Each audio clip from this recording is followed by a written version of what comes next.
Puji Tuhan, selamat malam Bapak Ibu, Saudara-saudari yang saya kasihi di dalam Tuhan Yesus Kristus, keluarga besar GPDI El Shaddai Magelang. Malam hari ini kita akan merenungkan kebenaran firman Tuhan di dalam kitab Daniel pasalnya yang ke-9 ayat 1 sampai ayatnya yang ke-27. Namun saya akan membacakan ayat 1 sampai ayatnya yang ke-6. Bapak Ibu dapat membacanya sampai ayat yang terakhir. Daniel pasalnya yang ke-9 ayat 1 sampai 6. Pada tahun pertama pemerintahan Darius, anak Ahasweros dari keturunan orang Media yang telah menjadi raja atas kerajaan orang Kasdim. Pada tahun pertama kerajaannya itu, aku Daniel memperhatikan dalam kumpulan kitab jumlah tahun yang menurut firman Tuhan kepada Nabi Yeremia akan berlaku atas timbunan puing Yerusalem, yakni 70 tahun. Lalu aku mengarahkan mukaku kepada Tuhan Allah untuk berdoa dan bermohon, sambil berpuasa dan mengenakan kain kabung serta abu. Maka aku memohon kepada Tuhan Allahku dan mengaku dosaku. Demikian, Tuhan, Allah yang maha besar dan dahsyat, yang memegang perjanjian dan kasih setia terhadap mereka yang mengasihi Engkau, serta berpegang pada perintah-Mu. Kami telah berbuat dosa dan salah, kami telah berlaku fasik dan telah memberontak, kami telah menyimpang dari perintah dan peraturan-Mu. Dan kami tidak taat kepada hamba-hamba-Mu, para nabi yang telah berbicara atas nama-Mu kepada raja-raja kami, kepada pemimpin kami, kepada bapa-bapa kami, dan kepada segenap rakyat negeri. Puji Tuhan, Bapak Ibu Saudara yang diberkati oleh Tuhan, saya memberikan judul renungan kita malam hari ini, Doa Syafaat, di mana kita telah membaca dalam ayat 1 sampai 6, Daniel berdoa syafaat untuk bangsa Israel. Di sini kita dapat melihat arti dari syafaat, ya. Syafaat adalah perantaraan atau pertolongan, memohon atau meminta pertolongan kepada Allah. Sesudah Daniel membaca kitab Nabi Yeremia, dia tahu apa yang terjadi atas umat atau atas bangsanya sendiri, yaitu bangsa Israel. Kita dapat melihat di dalam Yeremia pasalnya yang ke-25 ayat 1, pasal 25 ayat 11 dan 12, dan juga di dalam Yeremia pasal 29 ayat 10 sampai ayatnya yang ke-14. Saya akan bacakan dalam Yeremia 25 ayat 11 dan 12. Maka seluruh negeri ini akan menjadi reruntuhan dan ketandusan, dan bangsa-bangsa ini akan menjadi hamba kepada Raja Babel 70 tahun lamanya. Kemudian sesudah genap 70 tahun itu, demikianlah firman Tuhan, maka aku akan melakukan pembalasan kepada Raja Babel dan kepada bangsa itu oleh karena kesalahan mereka, juga kepada negeri orang-orang Kasdim dengan membuat menjadi tempat-tempat yang tandus untuk selama-lamanya. Dan dilanjutkan pada pasal 29 ayatnya yang ke-10 sampai ayatnya yang ke-14. Bapak Ibu dapat membacanya di rumah, ya. Nah, Bapak Ibu yang diberkati oleh Tuhan, Daniel berdoa untuk bangsanya. Daniel memohon kepada Tuhan karena Daniel tahu tentang hukuman berat yang akan menimpa bangsanya sendiri, yaitu umat Israel. Mereka akan dibuang, mereka akan dihukum dengan ditimpakan Allah mengizinkan Babel untuk menimpa atau menjajah bangsa Israel selama 70 tahun.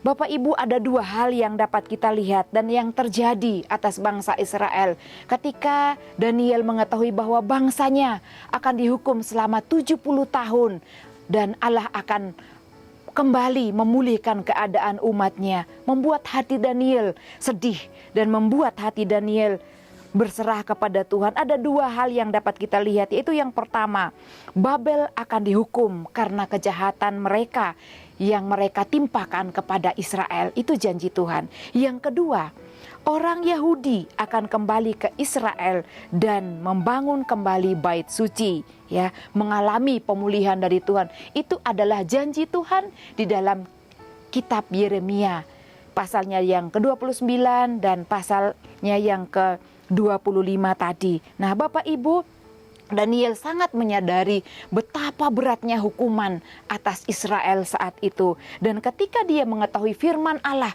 yang dia baca di dalam kitab Nabi Yeremia, Daniel berseru kepada Tuhan dengan kerendahan hati. Dari hatinya yang teramat dalam, karena Daniel sedih apa yang akan terjadi kepada bangsanya sendiri. Dia berdoa kepada Tuhan, dia bersyafat kepada Tuhan, tetapi bukan untuk dirinya sendiri. Dia memohon ampun atas dosa-dosanya. Daniel berdoa untuk bangsanya, untuk para raja, untuk pemimpin-pemimpin bangsa Israel, untuk nenek moyangnya yang sudah berbuat dosa di hadapan Tuhan. Daniel meminta ampun kepada Tuhan. Daniel meminta belas kasihan Tuhan. Dan kita lihat Bapak Ibu, yang pertama permohonan Daniel, ya, agar Allah memulihkan keadaan Israel sesuai dengan janjinya, memulihkan Yerusalem sesuai dengan janji Tuhan. Daniel ingin agar Allah memenuhi janjinya atas umatnya di pembuangan. Yang kedua, kita melihat bahwa permohonan Daniel dalam doa syafaatnya, agar karya Allah nyata di tengah-tengah umatnya, agar umat Israel kembali melihat karya Allah yang luar biasa yang Tuhan nyatakan di tengah-tengah mereka, dan agar nama Tuhan dipermuliakan. Itu yang Daniel inginkan, agar nama Tuhan dipermuliakan baik di antara bangsa Israel sendiri dan di antara bangsa-bangsa. Nah, kita dapat melihat di dalam ayatnya yang ke-17 dan ayatnya yang ke-19 dalam pasal 9, Daniel pasal 9. Saya bacakan ayat 17 dan 19. Demikian bunyi firman Tuhan. Oleh sebab itu, dengarkanlah ya Allah kami doa hamba-Mu ini dan permohonannya, dan sinarilah tempat kudus-Mu yang telah musnah ini dengan wajah-Mu demi Tuhan sendiri. Ayat yang ke-19, ya Tuhan dengarlah, ya Tuhan ampunilah, ya Tuhan perhatikanlah dan bertindaklah dengan tidak bertangguh oleh karena Engkau sendiri Allahku, sebab kotamu dan umatmu disebut dengan namamu. Daniel memohonkan pengampunan, dan Daniel ingin kuasa Tuhan, kemuliaan Tuhan dinyatakan di tengah umat Israel. Bapak Ibu, kita melihat ayat selanjutnya dalam ayat 20 sampai ayatnya yang ke-27, di mana jawaban Allah atas doa Daniel dinyatakan. Dalam ayatnya yang ke-20 sampai ayatnya yang ke-27, kita dapat melihat dalam ayatnya yang ke-20 bahwa Tuhan berbicara, menyampaikan janjinya, menyampaikan pesannya kepada Daniel lewat malaikat Gabriel. Dan pada ayat 21 sampai ayatnya yang ke-24, ia menjelaskan bahwa akan ada masa 70 kali 7 masa saat Allah menggenapi rencananya untuk memulihkan umat Israel. Bapak Ibu, Allah berdaulat atas sejarah, atas waktu di dalam perjalanan umat Israel. Ayatnya yang ke-26 berbicara tentang karya penebusan yang akan dinyatakan melalui Yesus Kristus di dalam kematiannya untuk menebus dosa umat manusia, menebus dosa manusia, dan dialah Mesias. Itu adalah nubuatan tentang masa yang akan datang, yang sudah digenapi di dalam masa kita sekarang. Kita bersyukur kita sudah menikmati karya penebusan yang dilakukan oleh Tuhan Yesus. Nah, Bapak Ibu, kita dapat melihat dari firman Tuhan ini. Yang pertama, Daniel sangat setia, Daniel sangat rajin untuk mempelajari kitab Allah, yaitu kitab Nabi Yeremia salah satunya. Dan dia menemukan banyak hal, mengingatkan kepada kita supaya kita juga setia, rajin, menikmati, menelaah, membaca firman Tuhan. Karena firman Tuhan dapat memberikan kita petunjuk, dapat memberikan kita mengerti akan setiap kebutuhan rohani kita dan mengerti maksud Tuhan di dalam kehidupan kita. Yang kedua, Daniel bersafaat bagi bangsanya, bukan hanya untuk dirinya sendiri. Baik juga Bapak Ibu kita lakukan, kita bersafaat buat bangsa kita ini. Kita bersafaat buat umat-umat Tuhan supaya banyak jiwa bertobat untuk kemuliaan nama Tuhan. Dan Bapak Ibu, hal-hal sulit apapun yang ada, yang kita alami di dalam kehidupan kita, itu adalah alat anugerah Tuhan untuk mendisiplinkan kita umat-umatnya. Dan Tuhan berkuasa memulihkan saya dan Bapak Ibu Saudara sekalian.